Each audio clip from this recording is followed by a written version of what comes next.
శాంతి. ఈరోజుటి మురళి తారీఖు జనవరి 6, 2026. శివ భగవానువాచ. మధురమైన పిల్లలు, బ్రహ్మాబాబా శివబాబాకు రథము. ఇద్దరి పాత్ర ఒక్కటిగానే నడుస్తుంది. ఇందులో కొద్దిగా కూడా సంశయము రాకూడదు. ప్రశ్న: మనుషులు దుఃఖముల నుండి విడుదల పొందేందుకు ఏ యుక్తిని రచిస్తారు? దానిని మహాపాపమని అంటారు. జవాబు: మనుషులు ఎప్పుడు దుఃఖితులవుతారో అప్పుడు స్వయాన్ని సమాప్తం చేసుకునేందుకు అనేక ఉపాయాలను రచిస్తారు. శరీరాన్ని అంతం చేసుకునేందుకు యుక్తులు ఆలోచిస్తారు.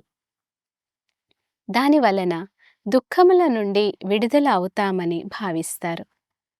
కానీ ఇటువంటి మహాపాపం మరొకటి లేదు.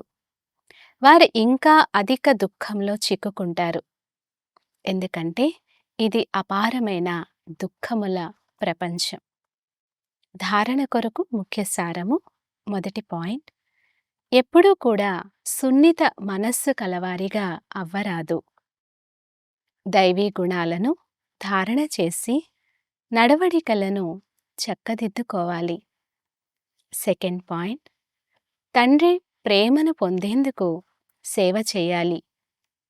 కానీ ఏదైతే ఇతరులకు వినిపిస్తున్నారో వాటిని స్వయం ధారణ చేయాలి. కర్మాతీత స్థితిలోకి వెళ్లేందుకు పూర్తిగా పురుషార్థం చేయాలి. వరదానము: సాకార రూపంలో బాప్దాదాను సన్ముఖంలో అనుభవం చేసే కంబైన్డ్ రూపధారి భవ. ఎలాగైతే శివశక్తి కంబైన్డ్గా ఉన్నారో అలా పాండవపతి మరియు పాండవులు కంబైన్డ్గా ఉన్నారు. ఎవరైతే ఇలా కంబైన్డ్ రూపంలో ఉంటారో వారి ఎదురుగా బాప్దాదా సాకారంలో సర్వ సంబంధాలతో వారి ముందే ఉంటారు. ఇప్పుడిక రోజురోజుకు ఈ విషయాన్ని ఇంకా ఎక్కువగా అనుభవం చేస్తారు. బాప్దాదా నా ఎదురుగా వచ్చారు, నా చేతిని పట్టుకున్నారు. ఇలా బుద్ధితో కాదు, కనులతో చూస్తారు మరియు అనుభవం అవుతుంది. కానీ కేవలం ఒక్క తండ్రి తప్ప ఇంకెవరూ లేరు అనే పాఠం పక్కాగా ఉండాలి. అప్పుడు ఎలాగైతే మీ నీడ మీ వెంట తిరుగుతుందో అలా బాప్దాదా మీ కనుల ముందు నుండి తొలగిపోరు. సదా సన్ముఖం యొక్క అనుభూతి అవుతుంది. స్లోగన్: మాయాజీత్ ప్రకృతి జీతిగా అయ్యే శ్రేష్టమైన ఆత్మలే స్వకళ్యాణకారులు లేదా విశ్వ కళ్యాణకారులు. అవ్యక్త సూచన: ఈ అవ్యక్త మాసంలో బంధనముక్తులుగా ఉండి జీవన్ముక్త స్థితిని అనుభవం చేయండి.